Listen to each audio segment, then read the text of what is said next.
Welcome back to the No Boring Stories podcast. I am Alex Street, and I am joined today by the person with the biggest, brightest smile and most joy-filled laugh, I think I know. And I'm such, it is such a pleasure to call you a friend. Lesley Logan, how are you? Hi, Alex. I'm great. I'm doing great. Thanks for having me. So good. You've got your podcast Voice On. You host your own Yes. podcast. How's that going? The Be It Till You See It Be It podcast. Till You See It podcast is kicking butt. I'm loving it. Mm. Honestly, I can see why people end up doing like 3-4 episodes a week because you just have so much fun talking to people. But Yep. I feel like I have outer body experiences when I'm interviewing because then when I listen back, I'm like, oh, that was a great question. I'm so good there. Whoa, I am good. Wow, I love that. What do you think that is? How do you switch? What's the difference between like when you're in interview mode? What is going on in your brain to do that? So I'm trying to listen as the person who doesn't know who doesn't have the confidence, who doesn't know how to be it till they see it. Like I'm trying to act like that. And so, when people say things like, some people will say things like, oh, my spirit animal, this, I'm like, okay, so how do I know what a spirit animal is? And if I have one, like, what is that? Right. Like, Yes. And so I'm trying to be the listener with the questions so that they get the answer. Cause like, I know what it's like to be walking down the street, listen to podcasts like, wait, what did they say? What is that? There's a podcast called Smart List. They don't need our promotion. They're famous, but they always go, it's like 3 actors, Will, Arnett, all this stuff. And people will say things. They're like, okay, for Tracy in Wisconsin, what does that mean? So good. And so instead of saying that, I'm like, why don't I just be Tracy and then just ask the question so I can get really curious. And so it's been really fun. And we're at 6 months now and 70 episodes are out. It's like freaking so cool. And the other day I was in my DMs looking for something. I saw that my assistant just decided to ask people that I'd said someday we'll ask them. So she asked them anyways. And I was like, oh, I'm glad I didn't know this was happening because I'm so scared. What if they say yes? She's just out there asking people to be a guest. Is that what? I have like a wish list. Yeah. Okay. We have our wish list. And like, I saw a DM to like Amy Cuddy. And look, if she says no, it's fine, everyone. We're still new. She's a busy woman, TED Talk, everyone. But I was like, oh, what if she does say yes? That would be so cool. And then, oh my God, what do I ask her? You're going to ask her the same questions. That's the thing. Once you go into that mode, that's what I love is that the key word that you said was curious, right? So as long as you're here being curious and not thinking that you've got somebody as a guest into your space. And so you need to now be proper, like no matter who it is, if you had, I don't know, Obama on your podcast, like just going to be curious, right? You're just going to ask. Who was being it till he saw it. Like talk. I mean, come on. But no, you're 100% correct. And, fun fact, everyone, Alex was the first interview I did for my podcast. And I was so glad it was him. And I was like, oh, he knows how to talk. It's fine. I can just like sit here and smile and go, oh, tell me more. And it was so fun. It was so good. It was an absolute honor to be that, to see there, to be it till we saw it. I don't know. I guess that was it, right? Oh, we did. There was no podcast. Yeah. That's the way. So if you're out there thinking, oh, I can't launch a podcast until, Lesley, that is exactly what you're here to do, is to tell people, okay, so let's do that. Let's just give a little message here for anybody that's sitting there right now listening and thinking, my story hasn't led me towards that, but I know that I'm supposed to do something. I know, I have this idea in my mind, but I should wait until blank. Yeah. What do we do? Action brings clarity, and it's the antidote to fear.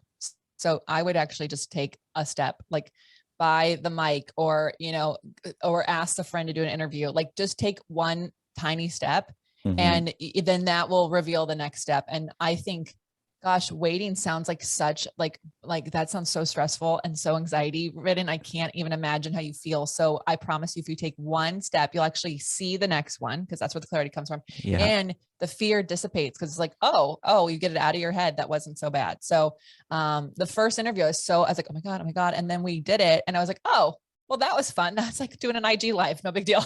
Yep. Just with a fancier mic. We create this like yeah, this podcasting is this big unreachable space, and Yeah. it's obviously it's easier Well, than we think, depending even what levels you go to in it. It's up to you, but this is to just and get up and do something, do it.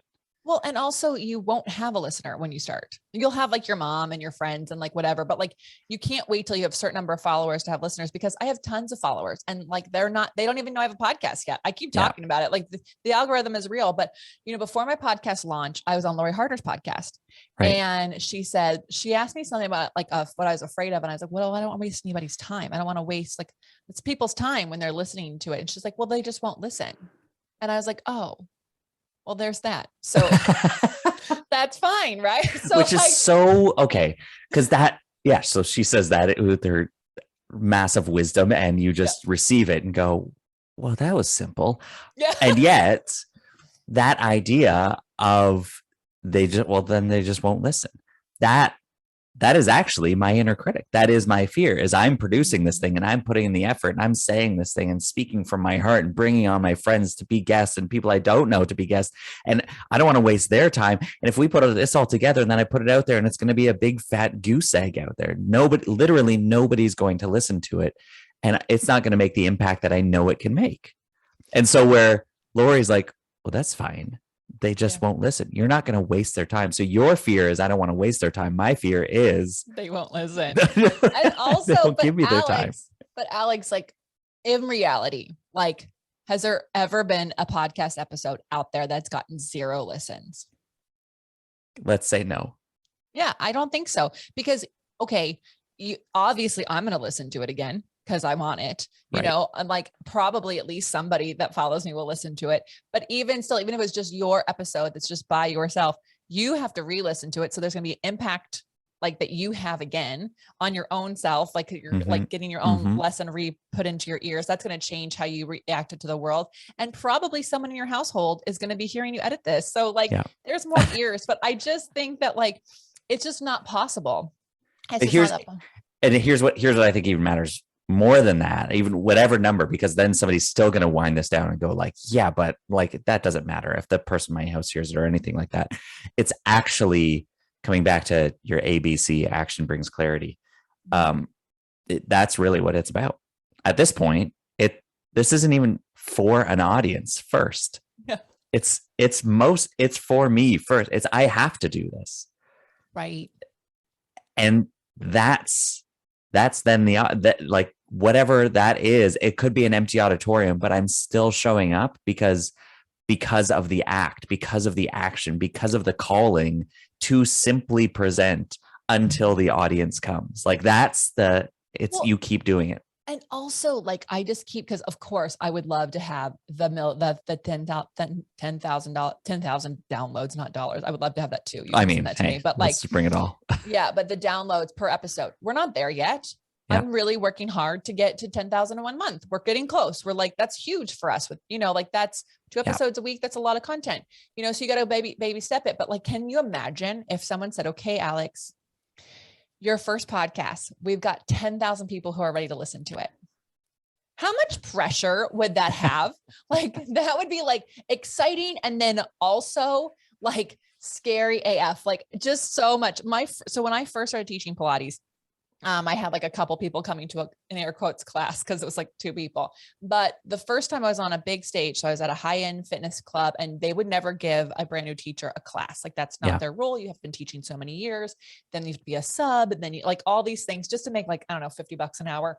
So, so anyways, my boss, my mentor, someone who's super famous in the Pilates industry, she got locked out of her apartment and she said, I can't make it to class. You normally take this class. Are you available to teach it? And I said, oh yeah, I can teach it. No problem. I'm like, oh my God, I get to teach at this club. It's happening. My moment's happening. And then I walked in, there's 30 people. I've never taught 30 people before. I didn't even teach 10 people. Like, so I had this like moment of like, oh my God, this is the most people I've ever taught. And it took me like, I did my little be it till you see it. I didn't know that I was doing at the time, but I was like, okay, if I had taught 30 people before, how would I be? Like, if this was my normal day, like, how would I Mm-hmm. feel? And I like stepped into like this thing. And luckily, you know, in my past life in retail, this one person I worked with was like, oh, whenever I step across the threshold of the store, I just go, it's showtime. So I was like, okay, it's showtime, which is not, but just being it till you see it. I was like, I'm going to be this person who's taught 30 people until this class is over. And then I'll Yeah. have done it. Anyways, I got so many reviews of people going, give this girl a class, that they made a rule change and they gave me a class. But like, that is not what I would ever have any new teacher do. I'd never say, okay, first one out of the gate, go do this big group. No, you got to like, you know, get your things. And so, so I just imagine as a speaker, like, can you imagine you go from 0 to 10,000? That would, you, I think, did that, but I would be so scared. Not quite, but that would be at some point I go, ooh, that would be fun. But yeah, actually then you go, yeah, but if I worked my way up to that, then I would be better. Like, that's the only thing is I think my content, my presentation would be better. I don't think it's actually about the number of people. Why is 10,000 scarier than 5,000? It's just a mass of people either way. There's something about, there's those extra 5,000 or extra, 9,990 people that you're not used to speaking to, that now you get to impact. Yeah. And I think that for me, and maybe this is what it is for you and where you see this. And again, we'll get into your story here and really unpack all of this. But for me, it is about impact. That's the fear that's in that, is if I show up and there's a room of 30 people and I've only ever taught 10, well, now I have an opportunity to make a bigger impact here. Yeah. I want to perform at that kind of level. I want to do that. And so then it's a choice, and your choice was, it's showtime. Yeah. I have a friend who was given an opportunity to teach a spin class, and it was at a weird time because he wanted an extra class. They said, okay, you can have this one. And he's like, there's 3 people in this class. And, it's a spin class. They have all these bikes. They have 45 bikes. And he taught to the back of the class with the empty bikes. And he just pictured people being in those classes. Because talk about, like, that's what we all want to do, right? We're all here. Yeah. No one has a podcast if they want to make an impact. Like, you just don't go through the effort. Yeah. So he did that. And within a couple of weeks, that class was filled at a time that like no one would even say they would want to go to. And I think that like, that goes back to your question. Like, you kind of have to show up and just get started, because the people, unless you quit, unless you don't share it, unless you don't tell anyone about it, people are going to find out what you're doing. They're going to find out. It's going to get out there in the ethers. The universe has a way of like dropping little nuggets of things into people's laps, So yeah. This is what I love, is because this is your story. Like, you're speaking and you speak so easily from your current experience to teach about this. And we got to get into it now. So like, what is it that you're doing now? Just stick with now, who you are now, and the impact that you're making around the globe. Bring us into that. Who is Lesley Logan, and what do you do, and what's the impact? So, hello, I'm Lesley Logan. I'm the founder of onlinepilatesclasses.com and profitablepilates.com. And I'm the host of Be It Till You See It podcast. So what I'm doing now is, well, with my husband, we actually coach over 150 people in a coaching group for fitness business owners. And because I'm on the mission, more bodies doing Pilates. And since not everyone will like me, I want to make sure I help all the other teachers out there actually teach the clients they want to teach. And we have so much fun. They're all over the world. I think they're in 17 time zones. It's really cool. And then over at Online Pilates Classes, we call it OPC.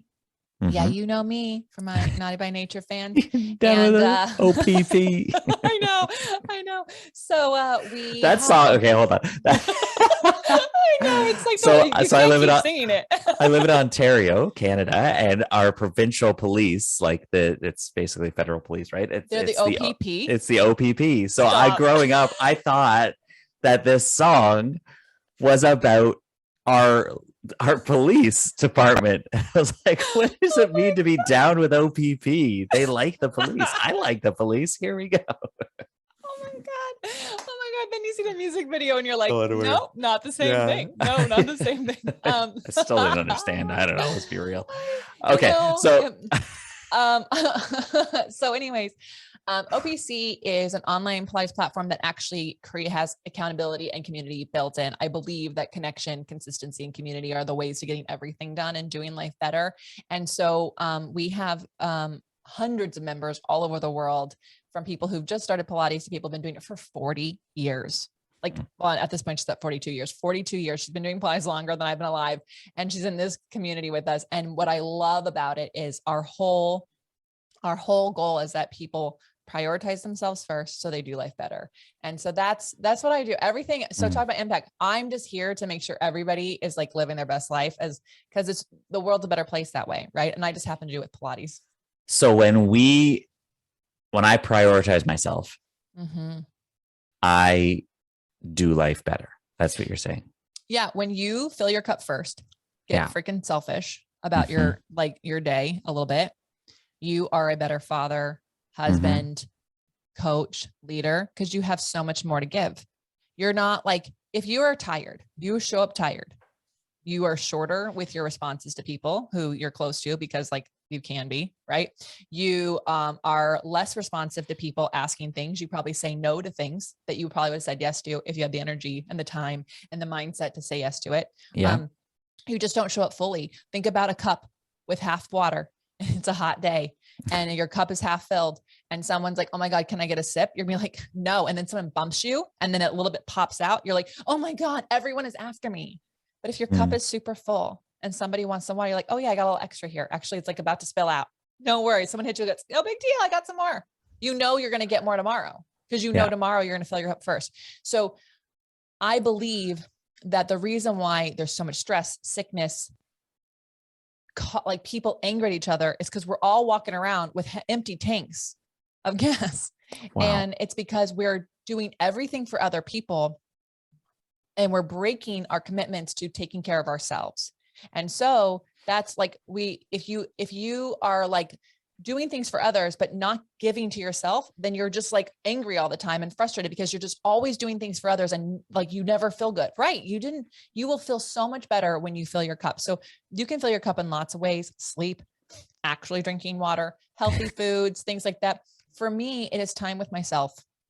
Yeah. And when you hit your Pilates mat and you curl up and you do the workout with me and you're like, oh, that was actually pretty easy. You know, like, wow, today I'm like feeling really good. Or like have that moment with yourself. You can't think about anything else, by the way, when you're doing Pilates. You cannot, it's not like squats where you can think about what you're buying at the grocery store. And then, but maybe you're getting really judgy on yourself. Why is that? Why is because you have to focus so much on your, the muscles that you're squeezing? Yeah, if Pilates is easy, you're doing it wrong. That's like the whole thing. Cause it's like choreography. You could just, you could just curl up too high and like, or you could just circle your arms around like this, or you can actually circle your arms from the muscles and like feel your lat cramp. So so the thing about Pilates, you actually have to think about where you're moving from and then move from there. And so it's a movement meditation. So for my peeps who have a hard time closing their eyes and sitting still, it's really great for you. But you get because the way I teach the class, it is the classical work that Joseph Pilates left us. And you are doing the same thing each time. I just changed the theme, but you can actually compare yourself to yourself from the day before or 2 days before. And you go, wow, 2 days ago, I felt super strong. And today I just feel really exhausted. Well, what happened yesterday? What happened last night? Oh, I got in a fight with my partner. I didn't eat enough. And it allows you to actually be in control of you and actually have this connection to yourself. And when we connect to ourselves, we connect more to others, period. You cannot love other people if you don't love you. Right? Whew. Okay. This is so. We thought we were talking about abs. No, I mean, well, yes, but no, but I think that maybe the listeners did, right? I think that maybe people are like, oh yeah, okay. So, and I think that's what it comes down to with anybody in any role. You see the title that they have, but then when you get down to this, what's the impact that it makes? It opens up a whole other level that you could be talking about anything, any title at this point. When with the stuff that you're talking about with impact, with prioritize yourself, there is now so many different job titles and roles that you could have, Lesley. You just, multifaceted. yeah, you choose to do it in this way and say, hey, because what I've found is Pilates is a phenomenal resource to prioritize yourself and ultimately connect with yourself and the world around you. Yeah. Yep. You can just take that clip. We're going to put it on the website. Thank you so much. Very welcome. Last year we had one of our members reach out to us and say, thank you for reminding me in class all the time I can do hard things. Because today I had a hard conversation at work and I normally would avoid that. And I was like, I don't want to have this hard conversation. And she's like, and your little voice was in there going, hey, Erin, you can do hard things. And if she's like, I'm so glad that I show up every day on my mat, even when I don't have the time for the whole class, because I get that little dose of like, look what I did. Look what I did for myself. Look at how I did this for myself. And she eventually at the end of the year quit her job and started a new job. Hey, that's freaking cool that she got so empowered, so connected to herself. She got so she got so much filled in her cup. She's like, this is actually the wrong place for me. These people don't treat me well. Great. Great. Work, my job done. It seems so simple, and there's so many of us ignoring it. Yeah. But ignoring the call. Because I think people go, well, if it's simple, it must not, like, it has to be complicated. It has to be hard. People say that it has to be hard if it's not hard work. And it's like, no, it's just like, it's, I think we all grew up in a time where like the grandparents we had to work really hard to put food on the table. They had to work really hard to do a lot of things. And they didn't at all have the opportunity to go, do I want to go meditate this morning? But we do. And what do we do with that? We scroll, we avoid, we stay up too late. Everybody asks me like all these different shows. I'm like, no, I haven't seen it. Cause I'm busy. I'm really, really busy going, what do I want to do? I want to read this book right now. So yeah. So where does this idea of connection for you? That's what you're doing. You're helping people connect with themselves and the world around them. It's brilliant and beautiful. And for you, where does that begin? Like you, right? As a kid, as a teen, what was that like for you? Who was Lesley back then? Oh gosh. First of all, y'all, my mom permed my bangs when I was a child, just the bangs. So just so you know, just so you can paint a picture, super long hair. They wouldn't let me cut it, and just the bangs were permed. So that was not fun. Are they sticking straight out? Like, was that it would look, there's my sister left this article of a newspaper I was on the cover of as an 11-year-old with my grandparents. They were in an article because they're, famous. Girls' parents, perms, bangs. Yeah. And there's my perm bangs. And I'm like, oh my God, I thought every picture was burned. And like it just looks like a poodle's, like the hair on the forehead of a poodle. It's just really bad, everyone. So I say this because of course I was made fun of. Of course I didn't feel like I belonged. And that was like, just like, here's the evidence. If you think at all that I had a lot of friends, look, would you have, if it wasn't for, such a blatant kind of fashion style? I definitely was a friendly kid, and I'm a high functioning introvert. So I was very outgoing, but, I also think I just didn't understand children my age either. Right. Like, I think I was born an old soul. So by the time I got into high school, and I don't even think I knew this feeling. I don't think I had a word for it. Yeah. But by the time I got to high school, I just really didn't feel like I belonged there. And I was counting down the days to go to college. And I also knew that I had no money to go.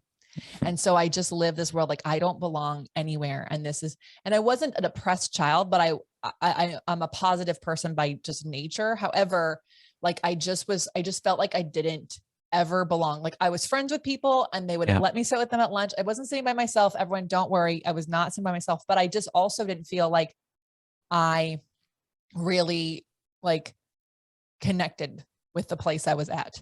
With the people I was at. And then, well, that is a feeling, right? So that's the thing is a lot of us felt that. Yeah.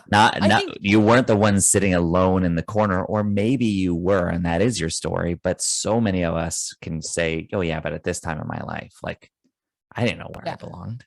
I look back and I had this, at the time that we're talking about this, my best friend from high school and college, I did my sophomore year, I met this girl who was like a sister, like from another lifetime. And the moment I met her, I finally felt like I belonged to be Mm. there. Like there was a reason why I was there. And she and I were like, twins. And, she was the person, like my person, like who definitely got me through the rest of high school and into college. And we, of course, as high school friendships go, you lose touch at some point. Like it doesn't work when I'm like living in Southern California and she's living in Northern California. And this is before social media, everyone. This is how old I am. And also like when cell phones had minutes. And so you would go, what plan are you on? Oh, I have unlimited texting Yeah. with that plan. This is what we're talking about. So Yeah. anyways, Is it worth sending a text that costs a quarter? I don't know. Yeah. Yeah. I definitely had those bills. I was like, whoa, who can afford this? Anyways, so when that friendship ended, as it phased out, I actually was lost again. I remember going to work. I ran a store. I like should have be so happy. I had all these friends in college, but like they're getting married, they're going off, and I could just see like, oh, I had that feeling again. And I just remember like going, this is like all I'm doing is working because I don't really have anything. And that's actually, so the reason I can say this is that's actually when someone invited me to a Pilates class, I made fun of it. I really did. I was like, that's some BS infomercial stuff. It can't do what it says it's going to do, blah, blah, blah. Cause all the VHS, infomercial. Yeah. Yeah. But I needed a friend. And so I went to the class. Were you already into fitness in some way or anything? Like why does somebody say, come to Pilates? Well, she was going, but yes, I was already into fitness. I was, my dad was an athlete. My grandfather played professional baseball. And so it was like, and my dad's whole thing was like, we can't afford college, so you should get a scholarship. But I was actually not actually that good to get. I was like, I was not that good. Can't, but you should. Yeah. So he's like, it's okay. Cause at the time he's like, you're a girl, let's have you golf because like, there's not enough female golfers. Like, even if you're a crappy one, you're going to get a scholarship. And I'm like, thanks, dude. Here's the bar. So, but yes, I was already sort of into fitness. So I was already still like kind of running and stuff. And so she invited me to this class and I thought, well, we'll go and we'll have coffee and then I'll never have to go again, but I'll have a friend. And Alex is, when I say like the turning point of my life was in this class. And this is, I know people are like, what? That can't happen. I understand. Cause I would think that same thing, but we got into the first exercise and I felt muscles in my body that I never, ever, ever felt as an athlete, as someone who worked at the gym, as someone who was like, I had taken personal training certification. Like I knew the body, like I felt muscles I never felt before. And I actually felt what it was like to be in my body. And in that moment, I felt so much connection. And that's why I say like, we have to connect to ourselves first, because what I actually didn't realize was that the reason I didn't feel connected to anything, to anybody, that I didn't feel like I belonged, is I never had actually connected with myself yet. Come on. I did in that moment.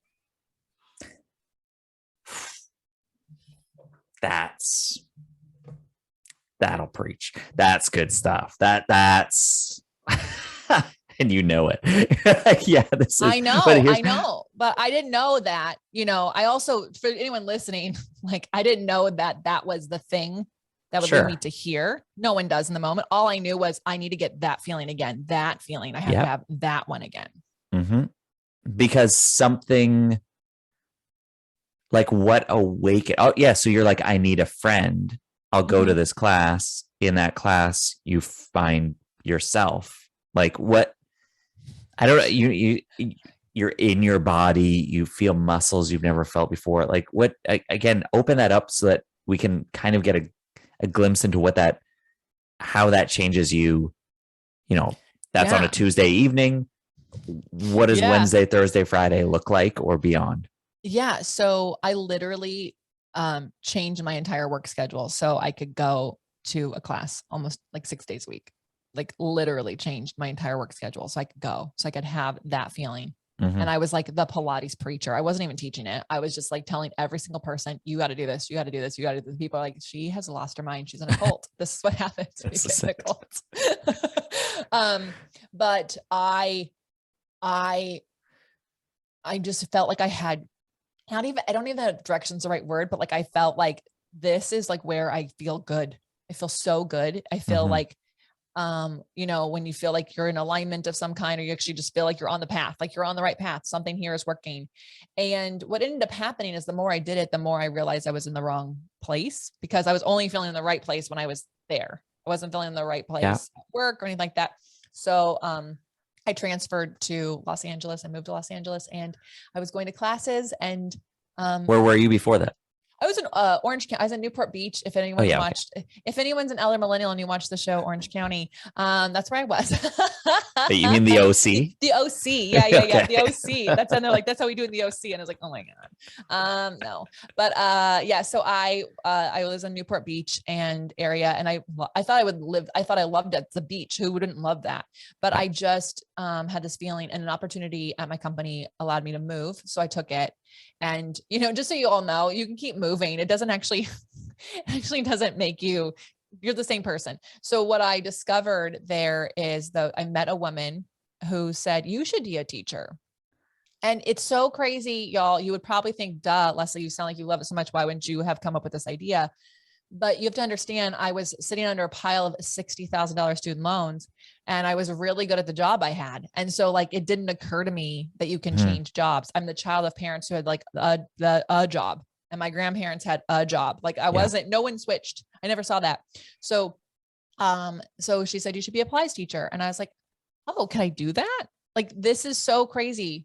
I didn't know that I could do that until someone said it.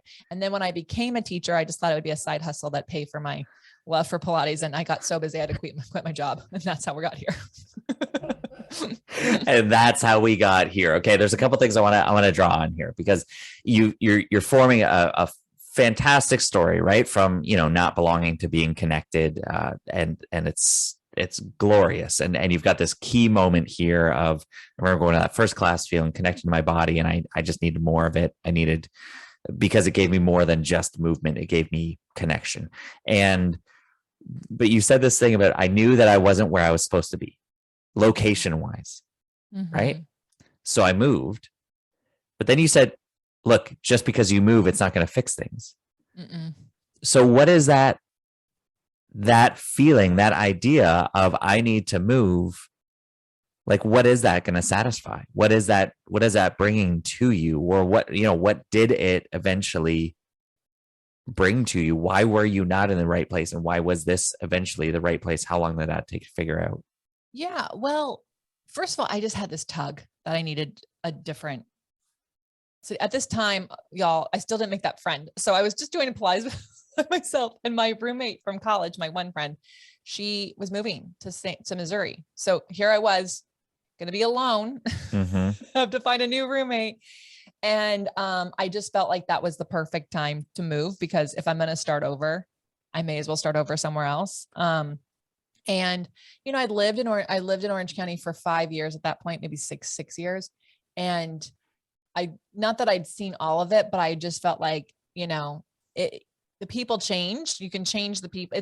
I'm still the same person here. And this is, I'm not seeing I don't see a road out of this. And, you know, I was doing Pilates there for a couple of years, and not one teacher ever said, you should do this.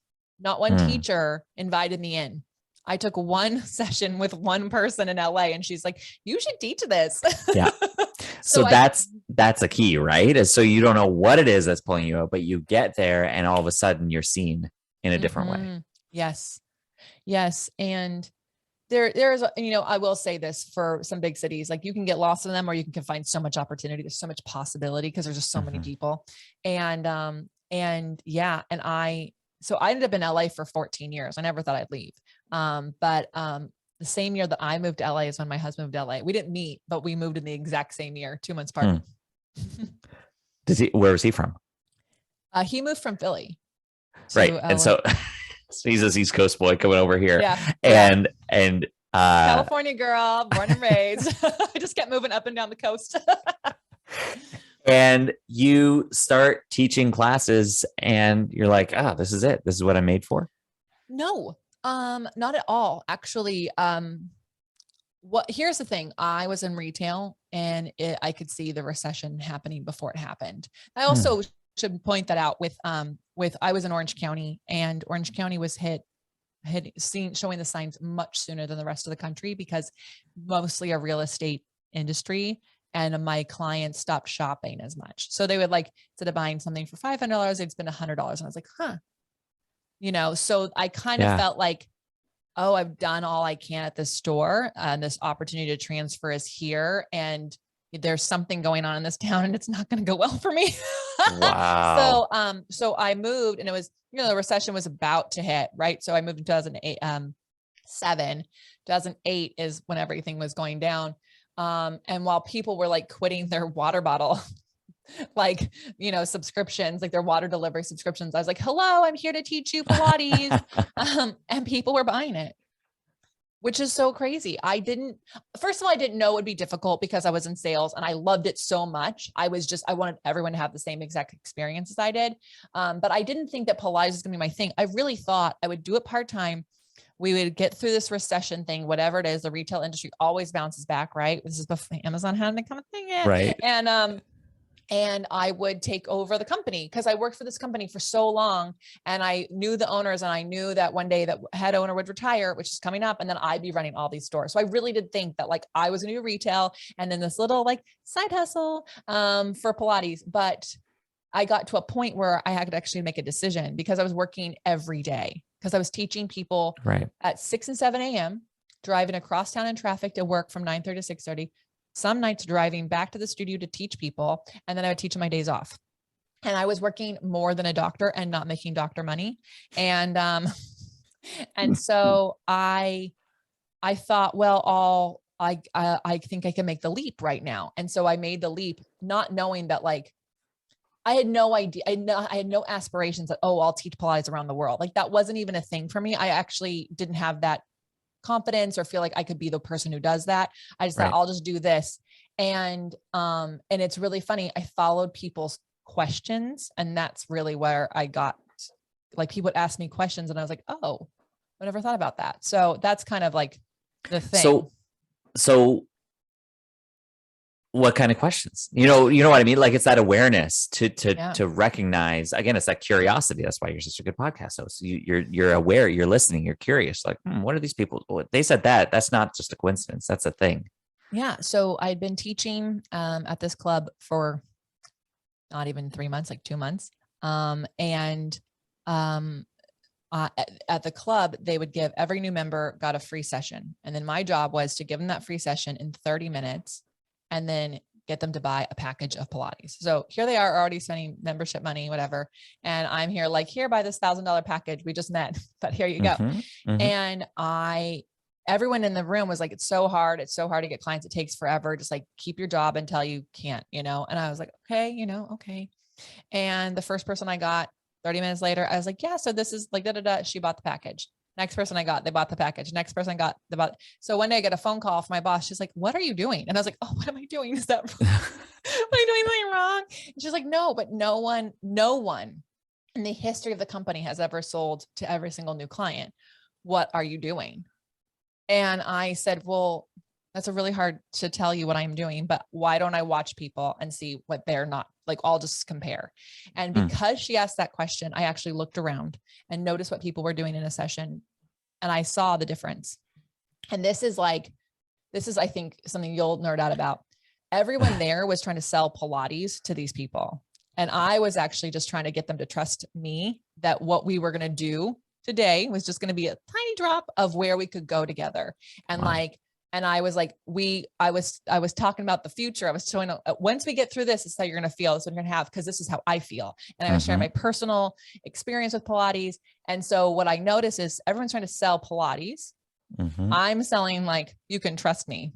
Hi. You're selling transformation. 100%. And so that, as a 3-month-old instructor for this company, I was teaching teachers who've been teaching for decades around the country I was doing Zoom ones, but not Zoom, something like that. And then I was doing ones in person, teaching them how to convert first-time clients. So brand new teacher. And I started coaching like in that moment. And they kept having me create workshops. And then someone found out that I create these workshops. And I got hired by an outside studio to do it. And it just became this thing. And then I, I just started listening to other questions people are having. Like, oh, I can create a workshop on that. Like, I didn't know this. Like, I did not set out to be like a workshop presenter. I didn't even know people did that. And then I just started doing it because I had the solution to people's problems. But internally, your story, like the ability to translate your story to a class in that moment at those early stages, like those are the things that we look at and we go, was I aware? Was I conscious? Did I know that that's what I was doing in the moment? But you were just so in tune, connected with what was going on and how this was changing you, that, you know, it is everything that you were talking about at the beginning that you hope for people to do, to recognize that I'm stronger. I'm more aware. I'm more conscious. I am more in tune with humanity, with what these people are asking, because I'm doing this thing. Yeah. And as you did that, then you killed it. Right. And I wouldn't, there's no way I could have been just floating through the earth and notice this. Like you're correct. The only reason I could notice these questions, notice these needs, notice these people and the transformation they wanted and how I could get that for them was because I had it, because I had connected myself, because I felt so inside myself. And so, it's just really fascinating how life works, isn't it? So, okay. So then, I know that there's, you know, another sort of climactic moment still to come here. My homelessness problem. Yeah. That one. Oh my gosh, you guys. So, how does that, just open that up. That's the next chapter. You know, what's really funny is like, you'll forget like the pain you have in your life. Sometimes I think that's an entrepreneurial thing. That's what another entrepreneur said to me, is like, but I actually been homeless twice before that. So, briefly, but just like loan money didn't come in, so I couldn't pay rent. But this was, so it was really fun and grateful. Like the person I was with at the time, everyone is like a divine person in your life. They're like some sort of guide and they don't have to be there forever. And this person was really great in the beginning at like really encouraging me to dream bigger about my business. Like he was like, if you're going to quit this job, like, what is the thing going to be? Are you going to be like, you should be Mari Windsor. You should be the next one. We should create DVDs. You should own a big studio. Like, how much money can this thing make? And I was just like, I just graduated. I don't even know what I'm doing. But he really pushed me to get really like dream bigger and get some sort of like plan together. And I was like, I'm just following the juice. But he is the person who encouraged me to write a book and so I wrote a book for Pilates instructors, people trying to become one, because I was trying to solve a problem I had. I couldn't find teachers who'd been trained enough and I hated all of that. So I had all this, but there was actually like a point where, this is a fun story. So I'm a Pilates instructor, with loans. I obviously can't afford a beautiful house on a hill overlooking the coast yet. Now, totally different story, but he was a lawyer, had his own firm. And so we had this beautiful house with 180 degrees of windows. Like one half the house is just floor to ceiling windows facing the west. The sun is setting every night. It's so beautiful. Now, he gets a leather couch, y'all. It is Topanga. We're talking over 111 on every freaking day in the summer. And so you're literally like an iguana on a hot lamp. And as the sun sets all day, it's so beautiful. It's so beautiful. Not really. It's like you're dying. You're being melted. And so like, I would have to put like towels down on this couch and like try to hide, like get smaller and small, like slide down the couch. The sun couldn't hit me. Anyways, we had this 80-inch screen TV in a too narrow of a room because I was very into sports. And I was watching He's Just Not That Into You while reading the book Strength Finders 2.0. Because, sometimes you have to have something on while you're reading a book. Strength Finders 2.0, the book says, so many people think they have to focus on their weaknesses, but really they should be focused on their strengths. And I got this 80-inch screen TV of He's Just Not That Into You. And I'm like, oh, I don't think he's that into me.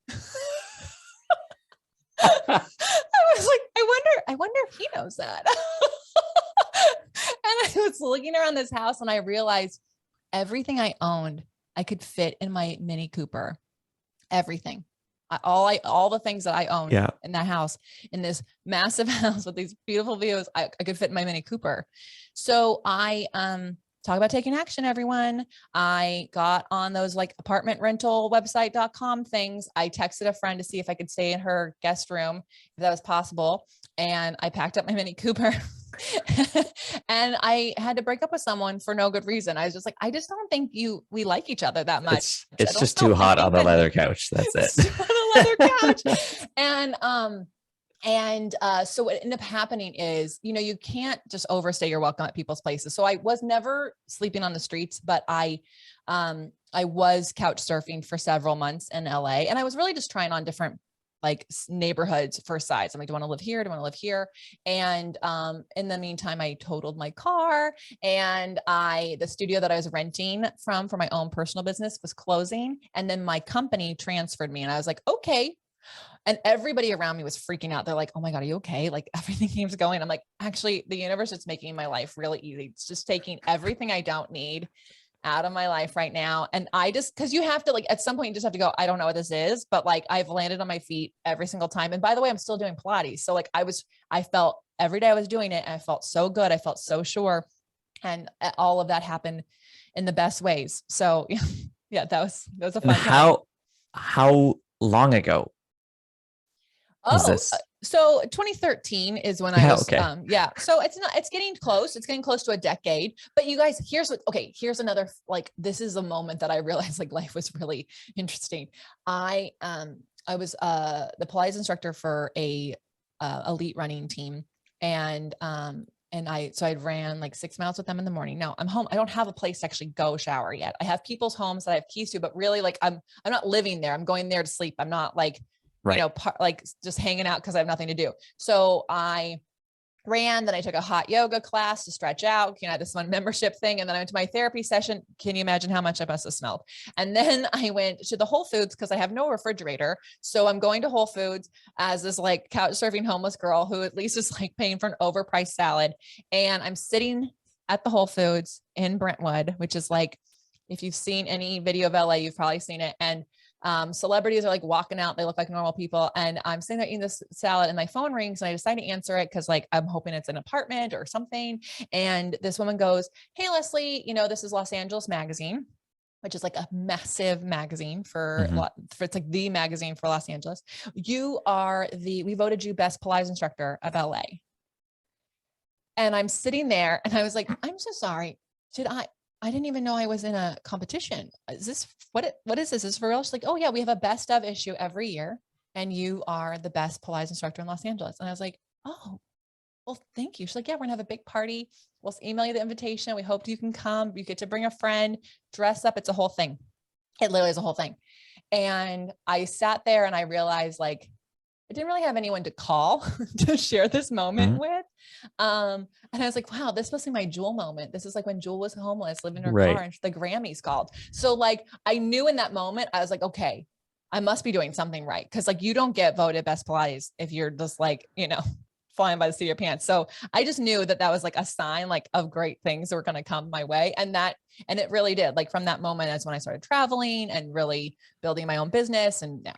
It's fascinating as we kind of land the plane here. What's so great about a moment like that is because you're so beyond that moment now. That was X number of years ago, and so obviously the story continues past there. But you look at that and you think, sure, that could be the climax moment. That could be it. That could be the turning point for everything. And yet you've also got these other moments. So you've got so many different moments that you can pull from to say, this is how I changed. But I think, sure, there's a Pilates story in there of you saying, whoa, yeah, this is what I'm going to do. I need to lean into this and try to expand this thing because it's making an impact, obviously, which is why you're here. But drawing back to that moment, that first Pilates class, when you thought you were good, but you didn't have any friends, looking for belonging, finding connectivity like that. You think of the story and the thing that people are looking for, right? People are going to hear that voted best teacher in LA and go, wow, that's amazing for you. But it's going to be hard for them to find themselves in that moment. But you talk about this moment of you're doing life, you're living what you think is good. And then somebody brings you into this experience where you find you go into yourself more than ever before and you feel connected to the world around you. That's something that people can take one simple small step into, which I think is why then you were voted best teacher in LA. And now I mean, you're a worldwide sensation because you learned how to tell that story within 30 minutes and invite people into something bigger. Yeah. And I think that's why so many good. people are. Well, I just think that, again, the experience here, the invitation is that that is you, but it's not far from any of us to be able to do that. That's the value, as you drew attention to it. That is what you were doing. That is the story. That's the power of the story, is if you can harness that, the small steps, and tell that and invite people into that, that's where you affect change. That's where you really make a difference. Yeah. And then it expands and grows from there because you lean into that. Thanks for highlighting that. I'm going to do that. Well, I'm going to do that some more. Good. Yes. Great. Excellent. And so if somebody is obviously listening to this, we could talk for so much longer. You are a phenomenal storyteller. We have to do more chapters. We'll have to tell you, we'll have to come back and talk about how Brad and I got together and how he dumped me without ever dating me. Oh, dun, dun, dun. I know you'll have to have him on, have him tell that story. we should. He is a marvelous man. Every conversation I have with him is fantastic. I would love to even just highlight some of the things in another episode, another conversation about the way that you tell stories. You're taking us on this journey, and you're also throwing in these little nuggets of like, yeah, but picture this, like, this is what it is. Like Whole Foods, like, I can't afford this, but I'm eating a $14 salad. Celebrities are walking in. Like, you bring us in. And I think just as a storytelling technique, there's so much that you do right. And again, I could take a whole episode on that. So maybe we'll do that some other time. Yeah, I'm anytime, any chance to talk to you, I'm in. Like, this has got to be a regular thing. But thank you for all these compliments, especially on my birthday. By the way, words of affirmations, my love language. So, oh gosh, oh come on. If I had known, I would have said it even more. So when obviously people who don't know you at this point are going to want to connect with you and find this level of connectedness that you have found and are bringing so many other people onto. What the best ways to find you are what? Oh, okay. Well, you can find me on Instagram if you love that platform, Lesley.Logan. If you want to actually just dive into the Pilates, look into it, go to onlinepilatesclasses.com. We like to make it real easy for the memory, onlinepilatesclasses.com. And my podcast, Be It Till You See It, on every place you can listen to podcasts. Brilliant.